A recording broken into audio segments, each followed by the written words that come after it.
Hi, welcome to our Building Community Check-in today. My name is Sharon Knight. I'm President and CEO of Hope Communities, which is a nonprofit that has been providing housing, educational programs, and support services for 40 years. We have also tried to build community throughout all that time because we know that we are stronger together than any of us can be independently. And so it's been really important to us to reach our hand across the aisle, across the street, across the neighborhood, to partners, to families, individuals, to agencies, so that we can coordinate and align activities that will make our communities to be safer and more vital. And part of why we're doing these Facebook shows is because we want to continue with that community building during our pandemic. And we know that some people are feeling a little isolated. Some people need to have a reliable source of information about the virus, but also opportunities for them to get support during this time. And so we've designed these shows so that they can get the information, they can get some inspiration, some information about healthcare and access to other really essential services and resources.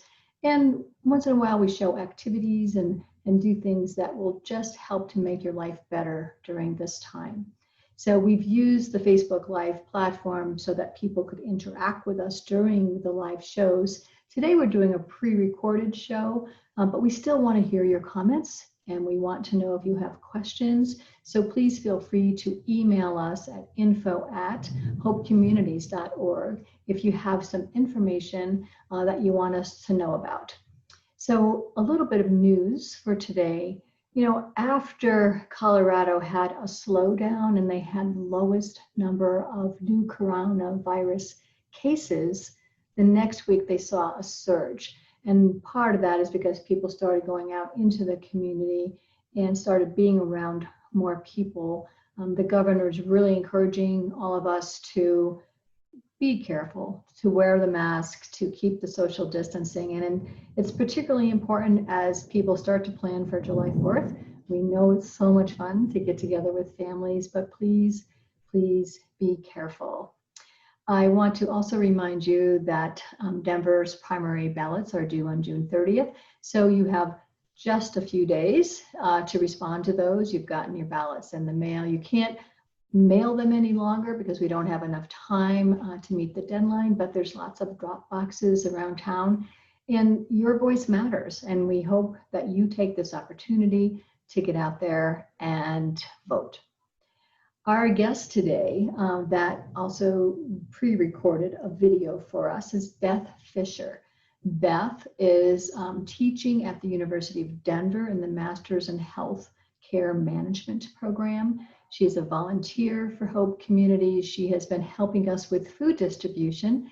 And so that she knows that even though many of our families cook fresh food regularly, that it's always nice to know about new, delicious, and nutritious meals that can be prepared with the food that we are distributing. So those foods are typically fresh vegetables, eggs, dry stock goods, and occasionally small amounts of meat.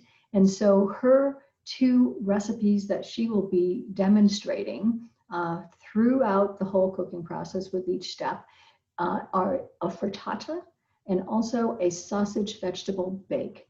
They look delicious, and I hope that you really enjoy the presentation. I am going to share my screen with you so that you can see what Beth is up to.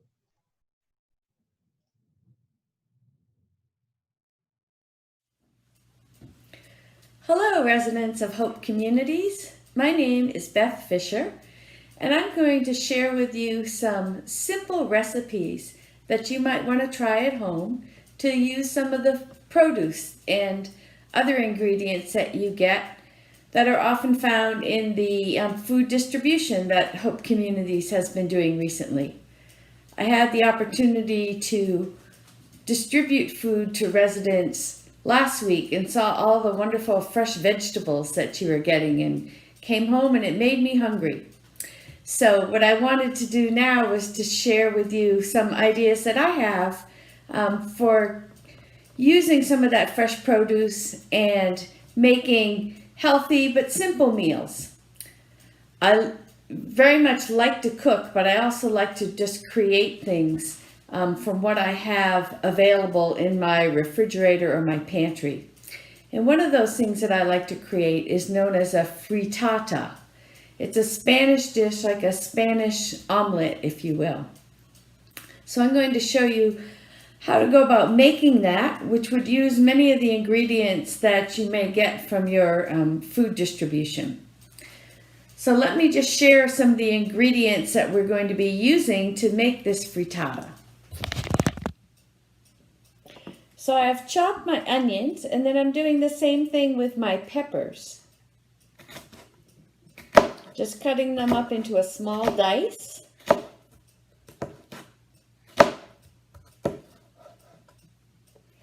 And I've used both red and yellow peppers here, but you can use whatever kind of peppers you have available. If you like your food a bit spicy, you might add some jalapeno peppers to this recipe. That's always tasty as well. So I'm just chopping up my peppers. And you can see there's a small, I'll mix those in with the onions. And then I'm going to do the same with my zucchini. So I've washed my vegetables, and I'm going to take some of this zucchini and also dice it. I don't probably need the whole zucchini, so I'm just going to use a small amount because I'm making this meal for just 2 people. But it's a very easy recipe to adapt depending on how many people you want to feed. You can just make more of the ingredients. So with the zucchini, I'm slicing it, and then I'm going to dice it into a small dice. That makes it easy to cook. You can see it's a very small dice that I have here.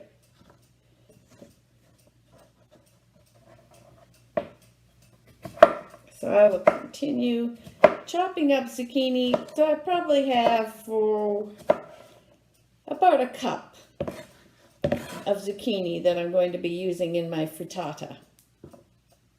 And that should be plenty.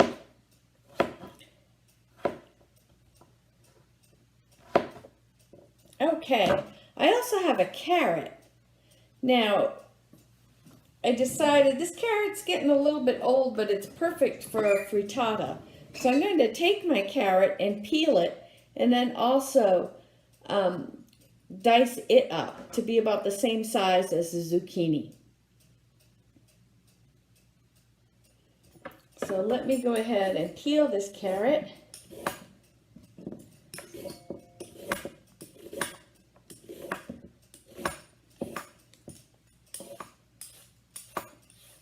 As you can see, I'm just using a simple vegetable peeler to remove the skin. And then, I said I was going to dice it up, but I've actually changed my mind. I think in this case, I'm going to grate the carrot. So I have a grater. You could dice, you could grate, it doesn't really matter. I tend to like grated carrots, so I'm going to use my grater and just grate my carrots, add it to all my other vegetable mixture that I've got going on here.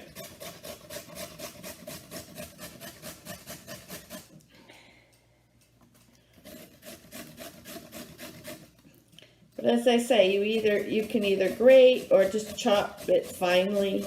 Either works just as well.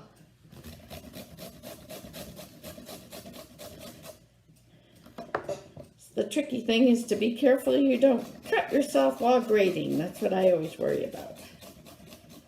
Okay, so I have my carrot grated.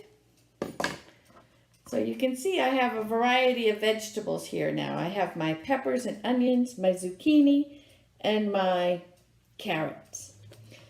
The one other ingredient that I'm going to add is fresh herbs. So I have an herb garden and I went out and picked a bunch of herbs. but you can use whatever you might have on hand. This has a little bit of cilantro and dill and I don't know what else I picked.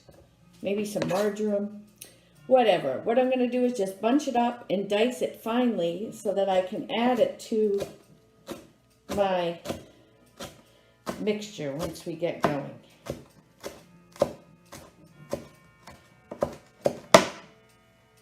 So I'm just giving all those herbs a fine chop. And I'll be putting those in a little bit later. So that's the preparation of the vegetables, pretty straightforward. Now what we're going to do is prepare the egg mixture. So frittata is based on eggs. I'm going to use 5 eggs. And again, just cracking the eggs open, you're basically making a scrambled egg. And I usually allow about 2 to 3 eggs per person. So again, depending on how many people you're feeding, would determine how many eggs you might want to use. When I make my eggs, I also like to add just a little bit of milk. Sometimes it can be water, just to add a little volume to the eggs. And here I am is just using a whisk to stir up my eggs.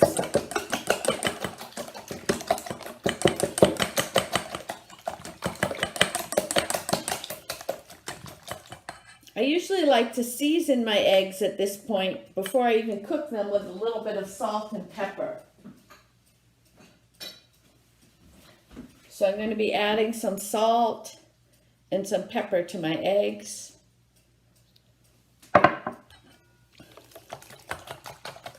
So I have my egg mixture all made. I have my vegetables cut.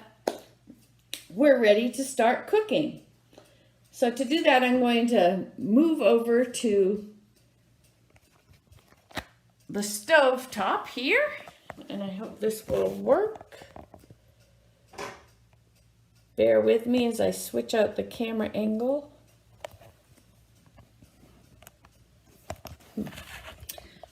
So what I have here on my stove is just a simple frying pan.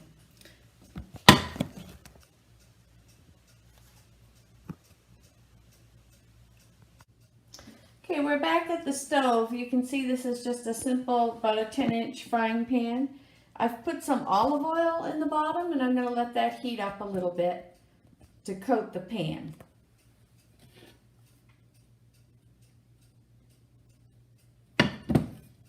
And you can see that's been coated.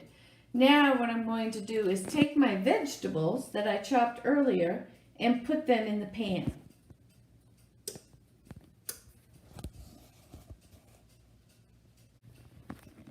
So you can see I've added all those colorful vegetables to the pan. I'm just going to let them saute for a little bit. I like to have them cooked enough that they get soft and tender, and then we'll add our egg on top of all of this. So this is going to cook for about 5 minutes or so. So you can see now I have my vegetables and they've sauteed for a bit. They're getting tender. This has been about 5 minutes or so. Now I'm going to add the egg.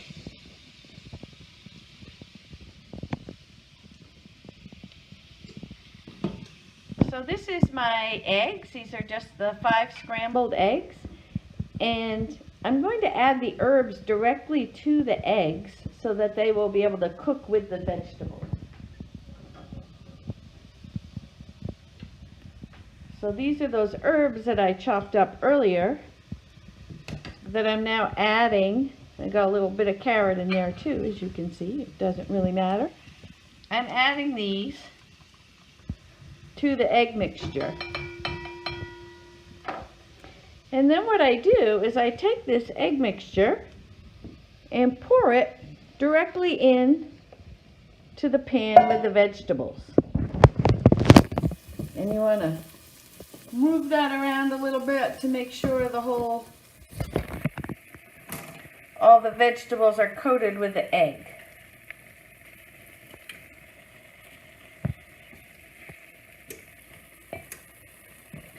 So you can see that is just the egg now cooking with the vegetables. And what I'll do is add a cover, because that helps steam it and then cook the top part. You want to keep your stove on medium. So I have mine set to about 8. I'm going to turn it down a little bit because you want to avoid having the eggs get too dark on the bottom, but it will form a little bit of a crust. So this is going to cook until you see the eggs be fully cooked, or nearly fully cooked on top. So probably about maybe 2 minutes, 3 minutes. And you really don't do anything much at this point as it's cooking.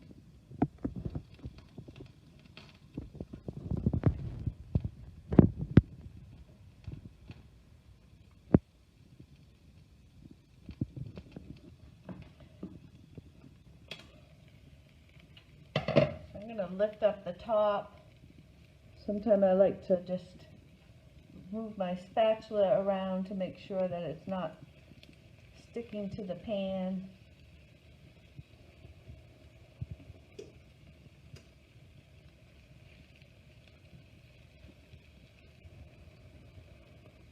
You can see it's slowly cooking. Still has a little bit of movement on the top. So you want to just kind of keep that moving around till it cooks. The other way to do this would be to put the pan in the oven, and we'll do that in a minute to finish off.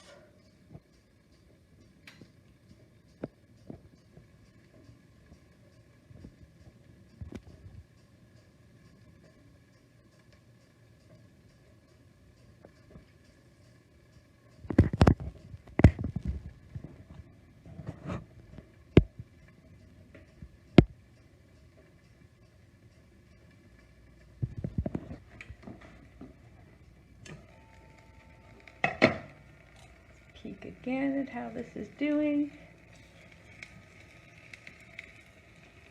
It's easiest to make this recipe in a non-stick skillet if you have it.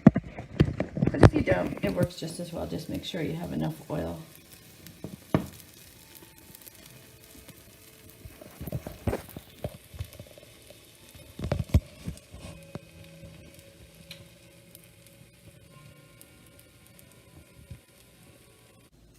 Okay, now we're ready to serve our meal. So this is the frittata. It's all cooked, and you simply need to divide it up into pieces. So this is enough for about 4 people. So I've cut it in quarters, and then you just take your spatula, make sure it's cut nicely through, and you can lay it onto your plate. Almost looks like a piece of pie. So you can see how it's a little bit of a crunch on the bottom, and then the top is the cheese and vegetables.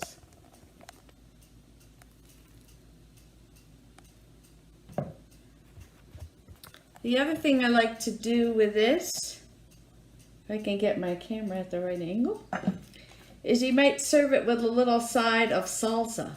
So you can either put the salsa on the side of the plate, and I've added just a little bit of green salad, or you can put the salsa directly on the frittata. So as you can see here then, a nice simple meal.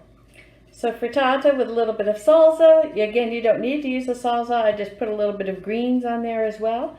And you have what I hope you'll find to be a delicious and colorful meal. So let me know how it goes when you make it, and let me know if you like it or not. Thanks.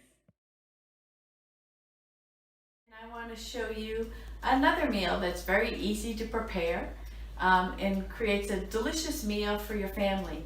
It's one that can be adjusted to make it bigger or smaller depending on how many people you feed.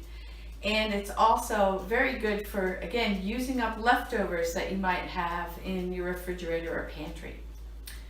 So my husband is filming this. I'm going to ask him to bring the camera in a little closer to show the different ingredients that I'm going to be using today.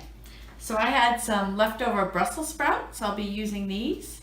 I'm going to use a sweet potato, a regular potato, an onion, and some peppers. These are small peppers, but you could use any kind of peppers you have.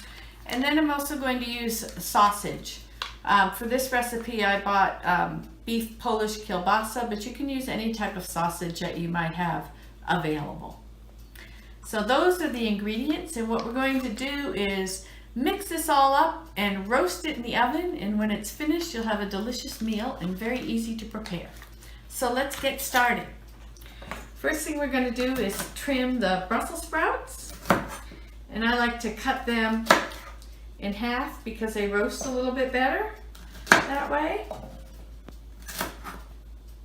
So as I said, these are just happen to be some vegetables I had left around, not enough to make a meal, so using them up in something like this is just a perfect way to make sure you're not wasting food and can have a nutritious meal in the process. So as you can see, I'm just slicing the Brussels sprouts and then cutting them in half. I'm going to put all my vegetables in this bowl and then season them with some olive oil and spices. I'm also going to use some of these little peppers.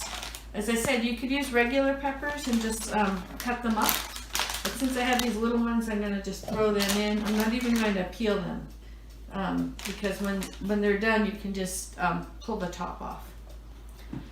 I like to use a regular potato for this because the potato roasts very nicely. So I'm going to chunk my potato into relatively small sizes, about like this. And that way they don't take too long to cook.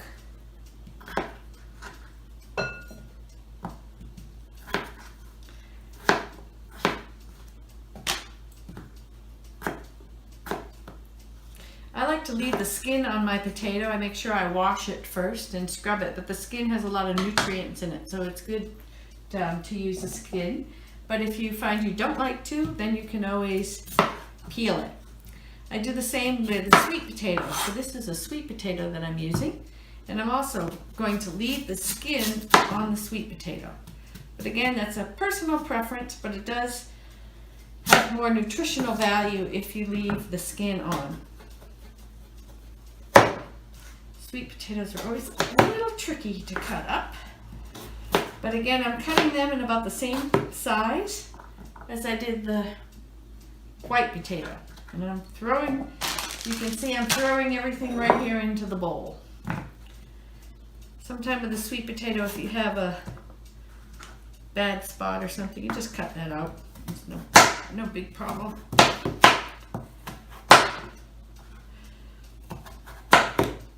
So I'm using a sweet potato because I happen to have one at home, but you could use other things. You could use squash if you want. You don't want to use lots of vegetables. So potatoes, onions, and a vegetable or two are usually good in this. Oops, here's a bit of potato I forgot to cut up. All right.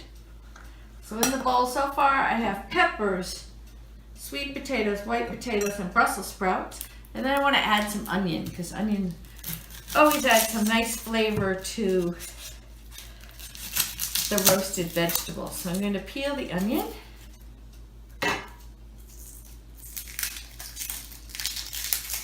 And then what we'll do with the onion is cut it in fairly large chunks.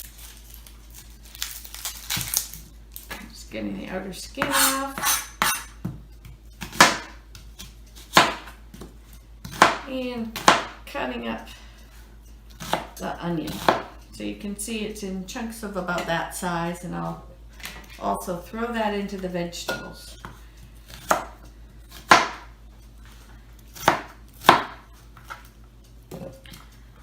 So very easy meal because all you're doing pretty much is chopping.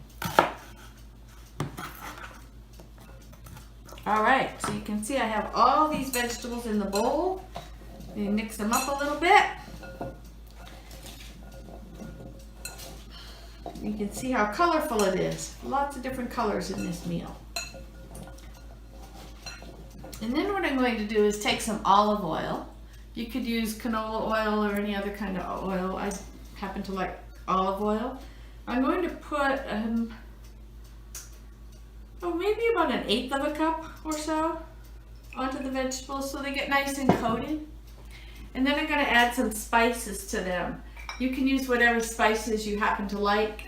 Tonight I'm in the mood for some chili powder and cumin, so I'm just going to sprinkle some chili powder. I have some cumin here. I'll throw some of that on. And then I also want to put in some salt and pepper. So I have a salt and pepper grinder here. I'm going to grind a bunch of pepper onto this. Another spice that works well is if you have curry powder. That can be tasty on this. And this is just some salt. So now I'm going to mix all that up. Get the oil and the spices to coat all the vegetables nicely. And you can see that it's happening. So if you look at my bowl, all the vegetables are coated in the seasonings and the salt and pepper. And then I'm going to put these out on a cookie sheet or a baking pan.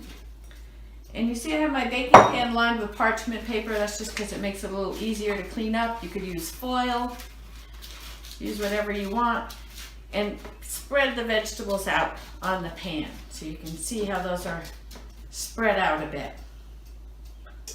And I might add another pepper, so I don't have that many peppers in here. I'm going to put another pepper in or so. All right. Let me wash my hands a minute and then I'll show you the next step.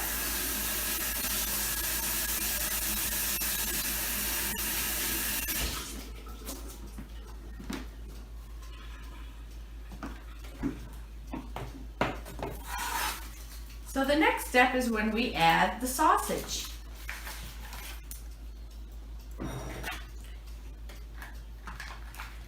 So as I said, what I have here is a kielbasa, but any kind of sausage would do.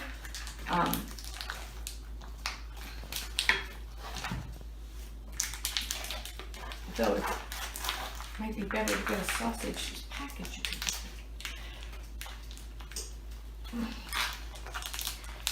All right, there we go.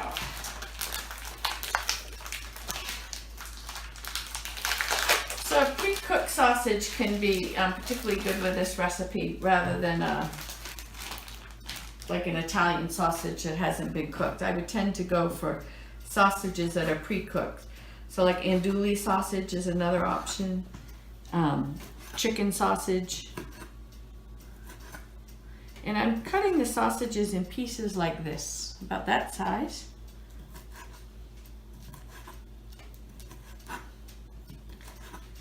I think we're going to have enough food here for probably at least 4 to 5 people.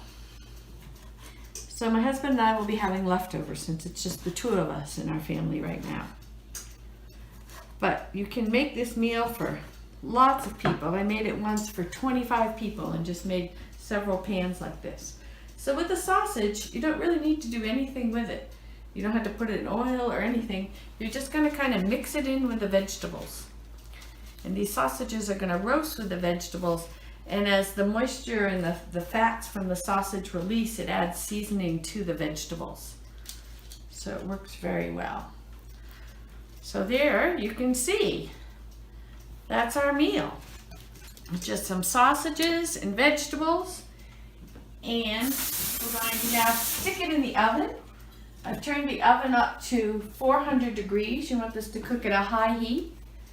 And we'll probably cook it about 20 to 30 minutes. I'm going to show you what it looks like when it comes out of the oven. But take a good look at it now before it's cooked, and then we'll show you a picture when it's out of the oven. Okay, I'm gonna put it on the top rack. Again, this is a 400-degree oven, and we'll just let it sit. So just to recap, we use leftover vegetables, so some Brussels sprouts, potatoes, sweet potatoes, peppers, onions. Chop them all up, mix them with a little olive oil and spices. I use chili powder and cumin, but you can use other things. Cut up a sausage, laid it on top of the vegetables, and stuck it in the oven. A very easy meal. Let's hope it tastes good. When you make this, if you like it, do let me know. Cool. So this has been cooking about 20 minutes or so. The best way to tell if it's done is you just take your fork and poke it into one of the potatoes and taste it and make sure that it's tender. But let's take a look. What you might want to do partway through is to take it out and stir it up a little bit. But here is our meal. You can see it's all nicely roasted.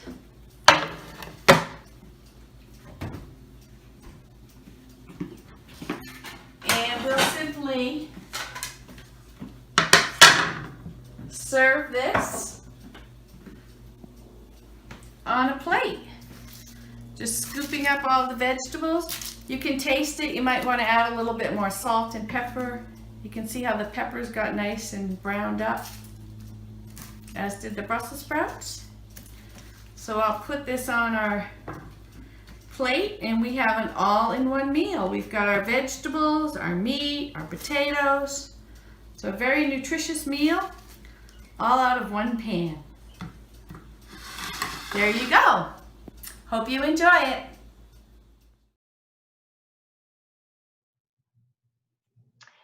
Thanks so much, Beth, for that amazing demonstration. We are going to be distributing food to some of the folks at our Hidden Brook property again this coming Wednesday. And many of the foods that were displayed in those two recipes will be distributed at that point. So please come and get some of that food and try these recipes out. They look amazing, so I hope that you really enjoy them. As part of our Facebook Live event, we have been sharing a book review that has been created by members of our community, by volunteers, by staff, because we know that a lot of people are feeling a little bit isolated during this time, and you also have a little bit more time to read during safe at home mode. So hopefully some of these reviews are intriguing you and lead you to read different types of books that you've never read before.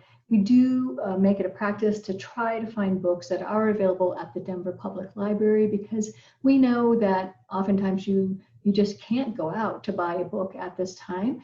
But if you can and you want to support authors and small businesses, small bookstores, please do that. That's great as well. So the book that we're going to highlight today is actually being reviewed by its author, Kathleen Kane. Kathleen spent a long time researching about cottonwood trees and then wrote The Cottonwood Tree, an American Champion.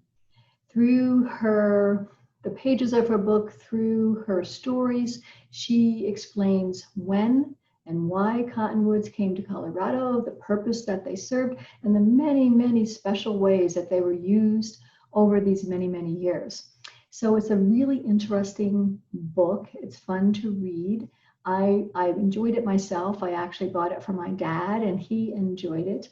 Kathleen is a poet and a writer, and you can really sense her poetic prose throughout the whole book. So it just makes it unique and lovely to read, something that you may not even thought that you would have enjoyed, because it's more of a nonfiction book, but it is just jam-packed with stories, and it's very, very personal.